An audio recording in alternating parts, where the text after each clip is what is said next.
आपका स्वागत है इस YouTube वीडियो में। आज हम बात करेंगे जनवरी का फर्स्ट वीक और second week. First week complete हो चुका है, सेकेंड वीक 5 जनवरी से स्टार्ट होगा मार्केट के लिए। तो 5 जनवरी का जो प्लानेटरी पोजीशन है वो हम देखेंगे। चंद्रमा जो है पुष्या नक्षत्र में कर्क राशि में बैठे हुए हैं, शनि के नक्षत्र में, और मंगल जो है पूर्वाषाढ़ा शुक्र के नक्षत्र में बैठे हैं, और बुध जो है मूला के नक्षत्र में बैठे हैं।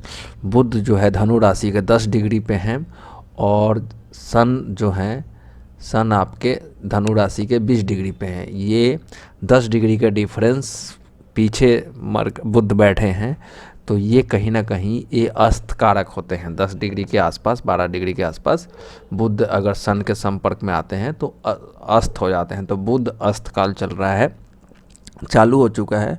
लगभग 20 से 21-22 दिन रहेंगे, मीन्स आप मान के चलिए कि इस महीने के अंत समय तक रहेंगे। तो अस्त काल में बाज़ार में क्या हो रहा है, क्या होगा उसके बाद, उसके बारे में हम बात करेंगे इस वीडियो के माध्यम से। तो सबसे इम्पोर्टेंट, गुरु जो है मिथुन राशि के 26 डिग्री गुरु के नक्षत्र में बैठे हैं, और शुक्र जो है धनु राशि के 20 डिग्री पे, मीन्स आज 5 तारीख को ये दोनों एक साथ बैठे हैं अस्त 0 डिग्री पे। 0 डिग्री पे कंजंक्शन हो रहा है, और ये 0 डिग्री का कंजंक्शन यहाँ पे एक ट्रेंड रिवर्सल सिग्नल देता है। और शुक्र लगभग 9 महीने के बाद सूर्य से पीछे जो चल रहे थे अब ये आगे होंगे। आगे होने का मतलब क्या होता है, अब बुध अस्त काल 20 दिन कैसा हो सकता है उसके बारे में हम बात करेंगे। तो और शुक्र ऑलरेडी अस्त है, मंगल ऑलरेडी अस्त है, मीन्स पहले मंगल और शुक्र दोनों अस्त थे, अब यहाँ बुध भी अस्त हो गए हैं। तो 3 प्लानेट सूर्य के प्रभाव में अस्त हो रहे हैं, और अस्त काल में टॉप और बॉटम दोनों ही इम्पोर्टेंट होता है, इस चीज़ को ध्यान रखिएगा। मीन्स अब इस अगर हम बात करें कि बुध अस्त काल के बाद और बुध अस्त काल के अंदर में उसी पीरियड में शुक्र भी अस्त काल इनका ख़त्म होगा, मीन्स महीने के एंड तक ये शुक्र का अस्त काल कंप्लीट हो जाएगा, बुध का भी अस्त काल कंप्लीट हो जाएगा।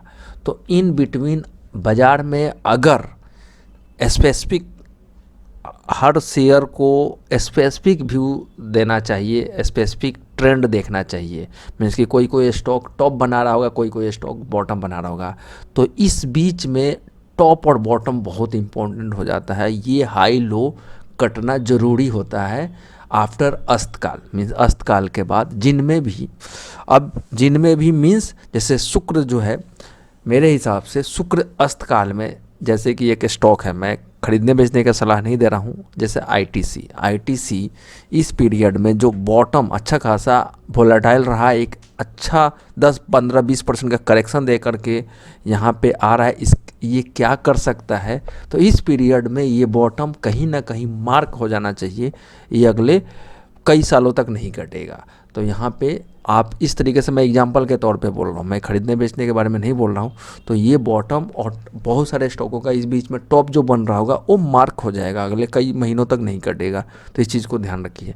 तो ये वीडियो बहुत इंपॉर्टेंट है, इस वीडियो के माध्यम से आपको एक छोटा सा सिग्नल मिल जाएगा कि आगे क्या करना है, और फरवरी में जाकर के डिसाइड करना है कि हम क्या कर सकते हैं। तो यहाँ पर टॉप और बॉटम पकड़ना बहुत ही इम्पोर्टेंट हो जाएगा।